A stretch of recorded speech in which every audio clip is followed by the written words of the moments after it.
You had absolutely no right to destroy that equipment. That camera was HOA property installed under my authority, and you deliberately destroyed it.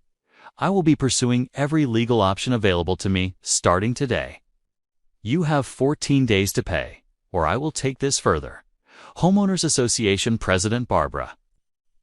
Sterling showed up at the front door of 8801 Maple Crest Way. She demanded compensation for what she called destroyed HOA property. It was a hidden camera she had personally installed inside the homeowner's living room without his knowledge or consent. She had done this while he was overseas. She told him that failure to pay $2,500 in damages within 14 days would result in a lien filed against his deed with the county recorder's office. She also threatened a civil lawsuit that would follow him for years. She said it with complete confidence on the doorstep of a man who had just discovered she had been recording the inside of his home for 3 weeks.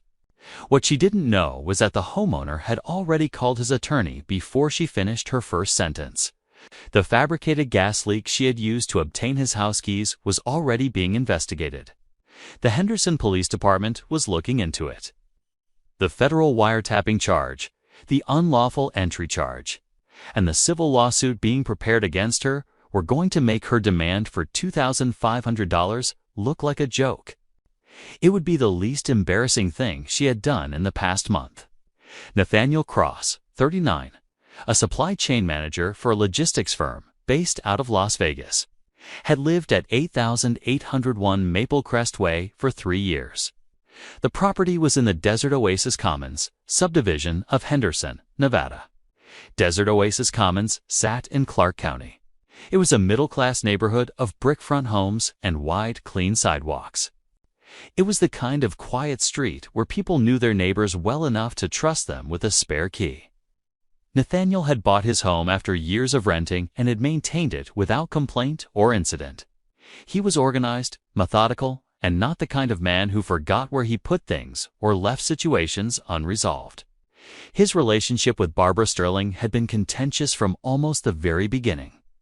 Barbara, 55, had been HOA president of Desert Oasis Commons for 7 years. She had developed a particular focus on Nathaniel that went well beyond standard enforcement. In his 3 years on Maple Crest Way, she had filed violation notices against his property for grass-length driveway cracks, a garden hose left coiled on the side yard, and a motion sensor light. She claimed the light was too bright for community standards. None of the fines had any solid bylaw basis, and Nathaniel had contested every single one in writing without paying $1 of them. This had made him, in Barbara's estimation, the most non-compliant resident in Desert Oasis Commons. In his estimation, he was just the only one paying close enough attention to know when she was making things up. In late June, Nathaniel traveled overseas for a work assignment expected to last 4 weeks. Before leaving, he handed his spare key to his neighbor, Wallace Higgins, at number 8803. Wallace was a retired schoolteacher who had lived on Maple Crest Way for 11 years and whom Nathaniel trusted without question. He told Wallace the key was for emergencies only and left for the airport feeling settled. 10 days into his trip, his phone rang. It was Wallace. There had been a call from Barbara Sterling, warning of a potential gas leak at 8801 Maple Crest Way. She said that HOA maintenance needed immediate access to check the property. Wallace, acting in good faith and genuinely concerned, had handed over the spare key without hesitation. By the time Nathaniel called the gas company directly to verify the report, there was no record of any leak detection or service call on Maple Crest Way. None at all. Nathaniel filed a note in his phone, finished his trip, and came home. Before we go further, what city or country are you watching from? We love seeing where you're tuning in from. And if you believe that fabricating an emergency to enter someone's home while they are overseas is a massive violation of trust, hit that like and subscribe button and join us here on Karen Conflict.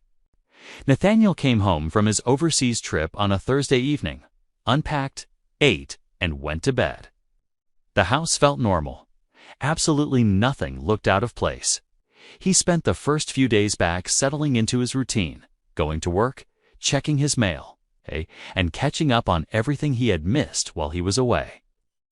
He did not think about the gas leak call again immediately because there had been no leak and no damage. The house was exactly as he had left it. He assumed it had been a mistake or a simple misunderstanding. He let it sit at the back of his mind while he got back to his regular life. It was 6 days after he returned home that he finally found it. He was rearranging some books on the shelf in his living room on a Sunday evening when he noticed something that did not belong. It was a small device tucked behind a decorative item on the third shelf. It was positioned at an angle that gave it a clear line of sight across the entire room. He picked it up and turned it over in his hands. It was a compact wireless camera. It was the kind that records continuously and transmits footage remotely. It had been placed deliberately and carefully by someone who knew exactly what they were doing and where to put it for maximum coverage. Nathaniel stood in the middle of his living room for a long time holding that camera. He thought about the gas leak call. He thought about Wallace handing over the key in good faith. He thought about the 6 days he had already spent back in his house, completely unaware that a device had been recording every moment of his life inside his own home. Then he walked to his kitchen, got a hammer, and destroyed the camera on his back porch that same night. The next morning at 8:14 a.m., Barbara Sterling was at his front door. She was dressed in her usual pressed blouse with her HOA lanyard around her neck and her clipboard under her arm. She was already talking before he had fully opened the door. She told him that he had destroyed HOA property.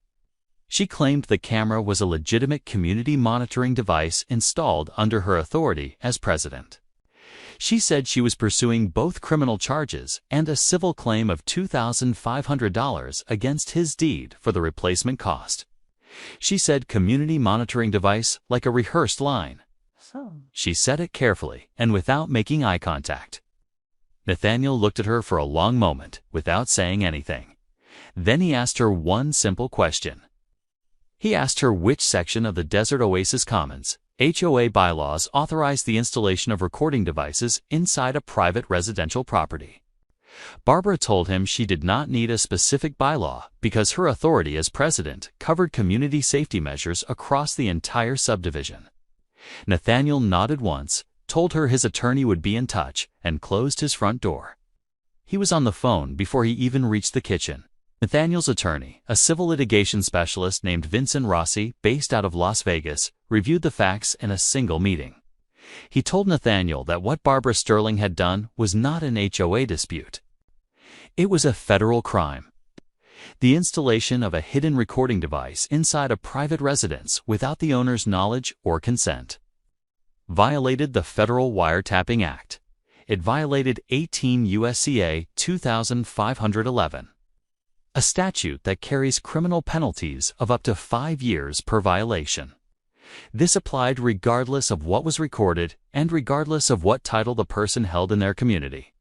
Vincent filed a federal complaint the same week. He contacted the Henderson Police Department with a full written account of the fabricated gas leak, the unauthorized entry, and the camera discovery.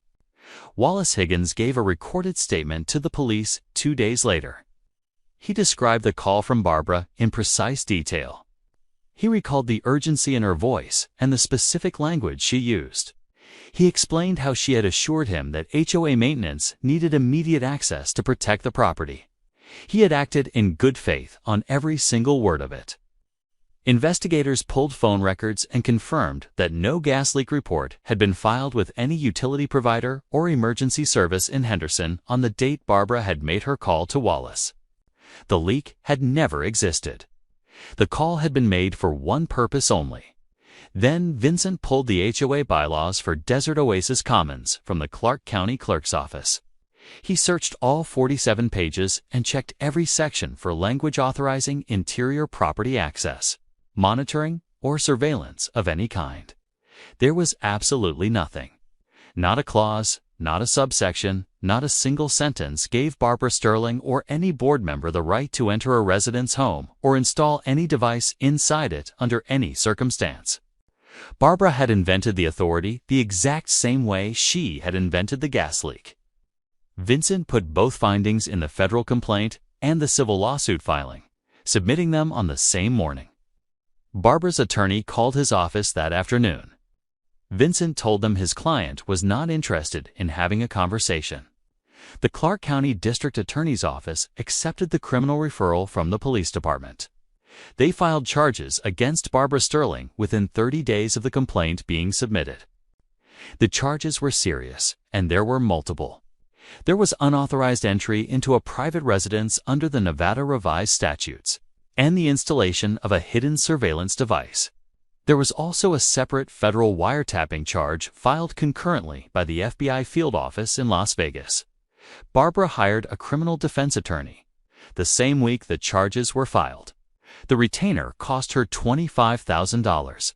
Her civil lawsuit against Nathaniel for the destroyed camera was dismissed at the first hearing.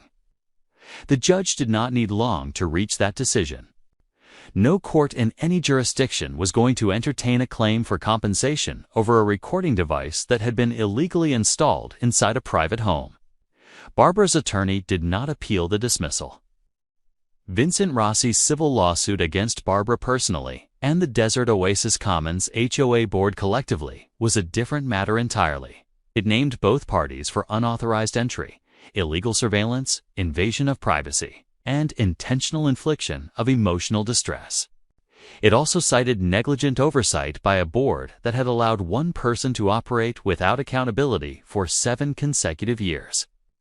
The HOA board's insurance carrier reviewed the filing and immediately began separating themselves from Barbara's individual actions.